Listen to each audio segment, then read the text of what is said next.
Let me explain. My boss gave me this power. In return, I tend to his needs, including care, feeding. You bring in people to eat? You're like the guy that gets the villain's Postmates. Hi, are you here for the meeting? Well, come on. Some call me the Dark One, others the Lord of Death. To most, I am Dracula. Okay, obviously we're dealing with a little bit more than just narcissism here. I want to start with 3 words.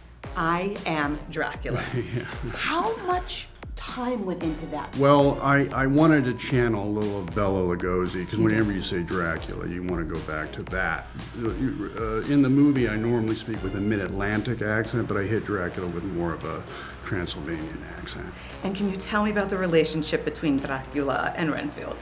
It's a toxic, abusive relationship, really. I mean, there was probably a lot of charm and love and codependency at the beginning of the relationship, and as it's developed over the years, Renfield has become somewhat tired and overwhelmed by it and is trying to look for a way out.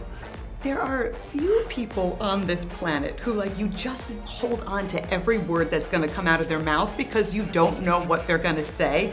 You, for me, Nick Cage, you are one of those people. Oh, thank you. Well, I like words. I like putting words together. It was your intonation. It was the way that you were talking. I kept just wondering, I'm like, who is he channeling? My dad. For real? August Coppola, yeah.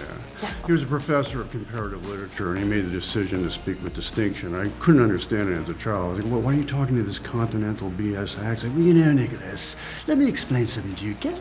I'm a professor of literature.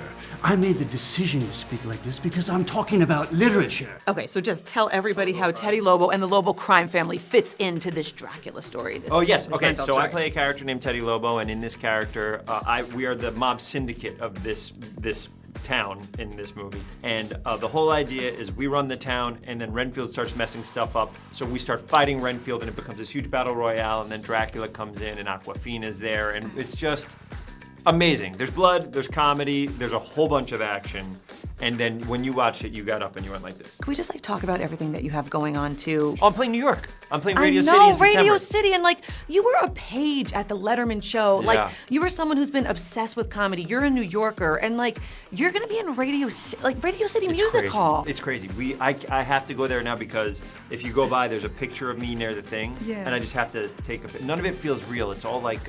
Even when I do the shows, it doesn't really feel real. It just feels like, oh, this is crazy. But that will be by far the biggest venue I've ever played, and I think the first time any improvisers ever played that venue. I cannot wait. It is the thing I'm looking forward to the most. That's so and awesome. This movie, and which comes out April 14th in theaters everywhere.